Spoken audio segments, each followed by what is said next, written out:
नमस्कार, मैं हूं अंकुर और आप देख रहे हैं सत्य हिंदी। एक नजर अब तक की सुर्खियों पर। पीएम केयर्स फंड में पिछले 3 वर्षों के दौरान विदेशी चंदे के रूप में 535.44 करोड़ रुपए मिले हैं। कोविड-19 महामारी के मद्देनजर 2020 में स्थापित पीएम केयर्स फंड के रसीद और भुगतान खाते से पता चलता है कि वित्त वर्ष 2019-20 के दौरान फंड में प्राप्त विदेशी योगदान का मूल्य 0.40 करोड़ रुपए था। ये 2020-21 में 494.92 करोड़ रुपए और 2021-22 में 40.12 करोड़ रुपए रहा। बता दें, पीएम केयर्स फंड को एफसीआरए के तहत छूट मिली है और विदेशी चंदा प्राप्त करने के लिए एक अलग खाता खोला गया है। ये पीएम केयर्स फंड को विदेशों में स्थित व्यक्तियों और संगठनों से चंदा पाने में सक्षम बनाता है। ये प्रधानमंत्री राष्ट्रीय राहत कोष से अलग है। पीएफएनआरएफ को भी 2011 से पब्लिक ट्रस्ट के रूप में विदेशी चंदा मिला है। बीजेपी ने सोमवार को निर्वाचन आयोग का रुख कर कांग्रेस नेता सोनिया गांधी के खिलाफ कार्रवाई करने का आह्वान किया है। बीजेपी ने सोनिया गांधी के चुनाव प्रचार के दौरान कर्नाटक के लिए संप्रभुता शब्द का इस्तेमाल करने को लेकर उनकी पार्टी की मान्यता रद्द करने की मांग की है। केंद्रीय मंत्री भूपेंद्र यादव के नेतृत्व में बीजेपी के एक प्रतिनिधि मंडल ने इस मुद्दे पर निर्वाचन आयोग को एक मेमोरेंडम सौंपा है। पार्टी ने कहा कि कर्नाटक भारत संघ का एक महत्वपूर्ण राज्य है और इसके किसी भी राज्य की संप्रभुता की बात करना भारत संघ से इसके अलगाव के आह्वान के बराबर है। ये खतरनाक, विनाशकारी और गंभीर परिणामों वाला है। समाचार एजेंसी पीटीआई की खबर के अनुसार बीजेपी नेता तरुण चुग ने लोक प्रतिनिधित्व अधिनियम का हवाला देते हुए कहा कि कांग्रेस पार्टी की मान्यता रद्द करनी चाहिए। बीजेपी ने इस मुद्दे पर कांग्रेस का एक ट्वीट का हवाला दिया है। कर्नाटक में आगामी चुनाव के तहत लिंगायत फोरम ने 6 मई को एक बयान जारी किया, जिसमें कांग्रेस पार्टी को अपना समर्थन देने की घोषणा की है। फोरम ने कांग्रेस को अपना समर्थन देते हुए एक आधिकारिक पत्र जारी किया है, जिसे राज्य के महत्वपूर्ण लिंगायत बहुल क्षेत्रों में पार्टी को बढ़त मिलने के रूप में देखा जा रहा है। इस करिश्मे को पूर्व सीएम और बीजेपी छोड़कर कांग्रेस में आए प्रमुख लिंगायत नेता जगदीश शेट्टार ने अंजाम दिया है। उन्होंने कांग्रेस के लिए समर्थन मांगने के लिए हुबली में लिंगायत समुदाय के संतों से मुलाकात की। शेट्टार भाजपा के प्रमुख नेताओं में से रहे हैं, लेकिन बीजेपी के राष्ट्रीय नेतृत्व ने उनका टिकट ऐन वक्त पर काट दिया। शेट्टार को कांग्रेस ने फौरन गले लगा लिया। भाजपा ने ऐसा ही पूर्व डिप्टी सीएम लक्ष्मण सावदी के साथ भी किया। वो भी टिकट कटने के बाद कांग्रेस में शामिल हुए थे। शेट्टार और सावदी दोनों ही येदियुरप्पा के खास थे, लेकिन भाजपा आलाकमान ने इसकी चिंता नहीं की। योग से दोनों ही लिंगायत हैं। लिंगायत समुदाय ने इसे अपनी प्रतिष्ठा से जोड़ लिया। यही वजह है कि जब शेट्टार लिंगायत मठों में समर्थन मांगने पहुंचे तो हर जगह से उन्हें समर्थन मिला, लेकिन लिंगायत फोरम ने जिस तरह बयान और वीडियो जारी कर कांग्रेस को समर्थन दिया, उसने कांग्रेस कार्यकर्ताओं का हौसला बढ़ा दिया है। कर्नाटक में 10 मई को होने वाले विधानसभा चुनाव को लेकर चल रहा प्रचार आज अपने अंतिम दौर में है। इस बीच राहुल गांधी ने डबल इंजन सरकार पर तंज कसा है। उन्होंने भारत जोड़ो यात्रा को लेकर कहा, हम इसलिए चले क्योंकि हम भारत और कर्नाटक को जोड़ना चाहते थे, नफरत को खत्म करना चाहते थे। वहीं बीजेपी पर हमला करते हुए उन्होंने कहा, कर्नाटक में इस बार डबल इंजन चोरी हो गया है। कॉन्ट्रैक्टर एसोसिएशन ने प्रधानमंत्री को चिट्ठी लिखकर कहा कि यहाँ पर हर जगह 40% का कमीशन चल रहा है। सीएम की कुर्सी 2,500 करोड़ में खरीदी जा सकती है। राहुल ने रविवार को भाजपा की आलोचना करते हुए कहा कि केंद्र और कर्नाटक में भाजपा की डबल इंजन सरकार डबल लूट में लिप्त है। अपना इस्तीफा वापस लेने के बाद शरद पवार ने कहा कि उनकी बेटी और बारामती सांसद सुप्रिया सुले ने ये साफ कर दिया है कि उन्हें पार्टी का नेतृत्व करने में कोई दिलचस्पी नहीं है और वो अपना पूरा ध्यान लोकसभा चुनाव 2024 पर केंद्रित करेंगी। बता दें, शरद पवार के इस्तीफे के बाद चर्चा चल रही थी कि सुप्रिया सुले को नया अध्यक्ष बनाया जा सकता है। इसी बीच शरद पवार ने इस्तीफा वापस ले लिया। शराब नीति मामले में दिल्ली के पूर्व डिप्टी सीएम मनीष सिसोदिया की न्यायिक हिरासत को 23 मई तक के लिए बढ़ा दिया गया है। कोर्ट ने साथ ही प्रवर्तन निदेशालय से मनीष सिसोदिया की चार्जशीट की ई कॉपी देने को कहा। उनकी जमानत याचिका को कई मौकों पर खारिज किया जा चुका है। उन्होंने नियमित जमानत के साथ साथ अंतरिम जमानत याचिका भी दायर की थी। भ्रष्टाचार और मनी लॉन्ड्रिंग मामलों में सीबीआई ने 26 फरवरी को उन्हें गिरफ्तार किया था। 9 मार्च को ईडी ने भी उन्हें गिरफ्तार कर लिया था। बाहुबली और पूर्व सांसद आनंद मोहन की रिहाई के विरोध में आज सुप्रीम कोर्ट में सुनवाई हुई। कोर्ट ने बिहार सरकार और आनंद मोहन को नोटिस करते हुए इस मामले पर दोनों से जवाब मांगा है। कोर्ट ने इस मामले में 2 हफ्ते में जवाब देने का निर्देश दिया है। जी कृष्णैया की पत्नी उमा कृष्णैया ने समय से पहले रिहाई के खिलाफ याचिका दायर की थी।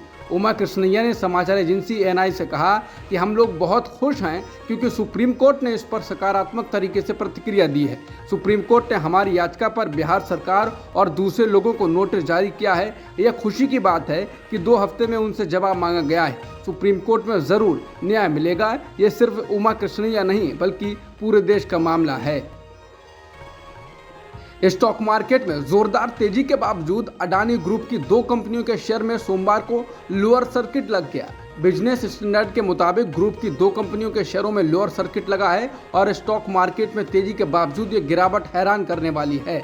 रिपोर्ट के मुताबिक अडानी ग्रुप के अडानी ट्रांसमिशन और अडानी टोटल गैस के शेयरों में 5.5% का लोअर सर्किट लगा हुआ है। अडानी ग्रीन एनर्जी 2.80% टूटा और अडानी एंटरप्राइजेज के शेयर में 1.43% की कमजोरी के साथ ट्रेडिंग चल रही है।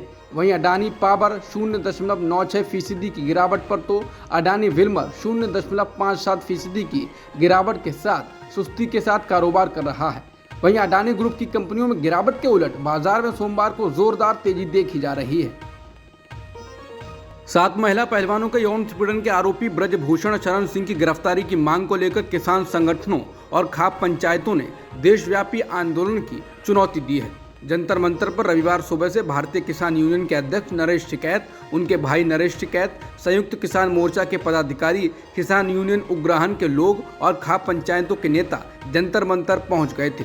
शाम होते होते उन्होंने अपने आंदोलन की रूपरेखा पेश कर दी। उन्होंने सरकार को ब्रजभूषण शरण सिंह की गिरफ्तारी के लिए 15 दिनों का समय दिया है।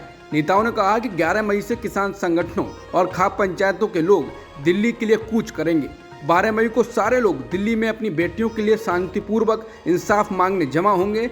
अगर सरकार ब्रजभूषण को गिरफ्तार कर लेती है तो हमारा आंदोलन स्थगित हो जाएगा। अगर ऐसा नहीं हुआ तो हम लोग उस दिन अपनी अगली रणनीति घोषित करेंगे।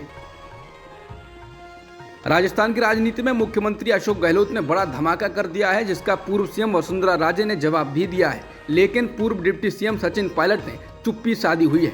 गहलोत ने कल रविवार को धौलपुर में कहा कि 2020 में सचिन पायलट के विद्रोह के समय उनकी सरकार को वसुंधरा राजे, पूर्व विधानसभा अध्यक्ष कैलाश मेघवाल और विधायक शोभरानी कुशवाहा ने बचा लिया था।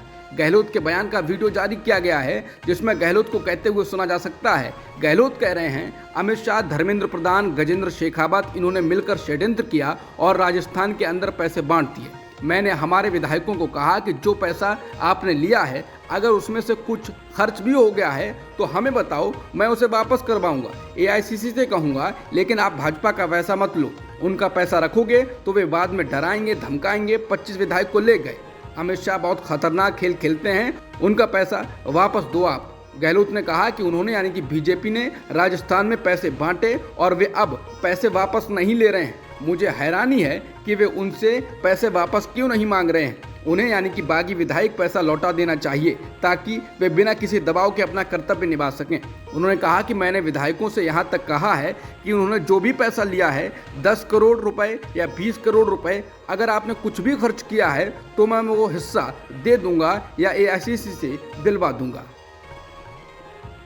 अशोक गहलोत के बयान के बाद पूर्व मुख्यमंत्री और बीजेपी नेता वसुंधरा राजे ने इसको साजिश बताया है। वसुंधरा ने गहलोत के दावों पर पलटवार करते हुए कहा कि राजस्थान के मुख्यमंत्री 2023 के विधानसभा चुनाव हारने के डर से झूठ बोल रहे हैं और उनके झूठे आरोप दिखाते हैं कि वो राज्य कांग्रेस इकाई में बगावत से बौखला गए हैं। वसुंधरा राजे ने तीखी प्रतिक्रिया दी। वसुंधरा ने गहलोत के दावों को अपमान और साजिश बताया। वसुंधरा ने उन्हें चुनौती दी कि गहलोत इस मामले की एफआईआर क्यों नहीं कराते। अगर उनके पास सबूत हैं कि कांग्रेस के कुछ विधायकों ने रिश्वत स्वीकार की थी तो उन्हें एफआईआर कराना चाहिए। विवादों में रही फिल्म द केरला स्टोरी ने हफ्ते के अंत में अच्छी कमाई की है। रिलीज के तीसरे दिन यानी रविवार को फिल्म ने करीब 16 करोड़ रुपए का कलेक्शन किया है। इसके अलावा पहले दिन 8.03 करोड़ रुपए, दूसरे दिन 12.50 करोड़ रुपए और तीसरे दिन करीब 16 करोड़ रुपए की कमाई की। फिल्म की कुल कमाई 35 करोड़ के पार पहुंच गई है। फिल्म में केरल से कथित रूप से गायब हुई और इस्लाम धर्म अपनाने वाली लड़कियों की कहानी दिखाई गई है। बता दें, इस फिल्म का जिक्र पीएम मोदी ने भी किया था और मध्य प्रदेश में इसको टैक्स फ्री कर दिया गया है। दिल्ली आबकारी नीति घोटाले में से जुड़े मनी लॉन्ड्रिंग मामले में आरोपित राजेश जोशी और गौतम मल्होत्रा को कोर्ट से बड़ी राहत मिली है। राउज एवेन्यू कोर्ट ने उन दोनों को जमानत दे दी है। अदालत ने शनिवार को 2 आरोपियों राजेश जोशी और गौतम मल्होत्रा को इस आधार पर जमानत दे दी कि जांच एजेंसी द्वारा उनके खिलाफ पेश किए गए सबूत पर्याप्त रूप से अपराध करने वाले नहीं थे। अब इस मुद्दे पर आम आदमी पार्टी हमलावर हो गई है। अरविंद केजरीवाल ने ट्वीट कर कहा है कि पूरा शराब घोटाला झूठा है। हम शुरू से कह रहे थे, अब तो अदालतें भी कहने लगी हैं। आप जैसी ईमानदार पार्टी को बदनाम करने के लिए बीजेपी का ये हताशा भरा कदम है। राज्यसभा सांसद संजय सिंह ने इस मामले में केंद्र सरकार और बीजेपी दोनों को निशाने पर लिया। उन्होंने कहा कि बीजेपी वाले हवा में ही इस घोटाले और जांच की बात करते थे। संजय सिंह ने कहा कि हम पहले दिन से कह रहे हैं कि इसका कोई सबूत नहीं है, लेकिन जबरदस्ती प्रमाण बनाया जा रहा था। उन्होंने कहा कि पीएम नरेंद्र मोदी के कहने पर बीजेपी वालों ने अरविंद केजरीवाल जी को बदनाम करने की गहरी साजिश रची। ईडी सीबीआई का आरोप फर्जी निकला। अब नरेंद्र मोदी और बीजेपी को माफी मांगनी चाहिए। केरल के मलप्पुरम जिले के तनूर में रविवार रात एक दर्दनाक हादसा हुआ। तनूर के समुद्र तट के पास एक डबल डेकर पर्यटक नाव के पलटने से बच्चों सहित कम से कम 22 लोग डूब गए। इस हादसे में जीवित बचे लोगों ने आरोप लगाया कि नाव में भीड़ बहुत ज्यादा थी और अधिकांश यात्रियों के पास जीवन रक्षक जैकेट नहीं थी। डबल डेकर इस नाव में कई नियम तोड़े गए। ये घटना तनूर के पास थूबल थीरम ओट्टपुरम बीच पर रविवार शाम करीब 7:30 बजे हुई। राजस्थान के सूरतगढ़ में आज सोमवार सुबह वायुसेना का मिग 21 विमान हादसे का शिकार हो गया, जिसमें 2 महिलाओं समेत 3 लोगों की मौत हो गई है और 2 जख्मी हो गए। एक अन्य खबर में कहा गया है कि लड़ाकू विमान मकान की छत पर गिरा। पीटीआई की खबर में बताया गया है कि यह विमान नियमित ट्रेनिंग उड़ान पर था। हादसे में पायलट सुरक्षित है, लेकिन मामूली चोटें आई हैं। हादसे की वजह का पता लगाने के लिए जाँच शुरू कर दी गई है। अब तक की खबरों में इतना ही। बाकी खबरों के लिए बने रहिए सत्यहिंदी.com के साथ।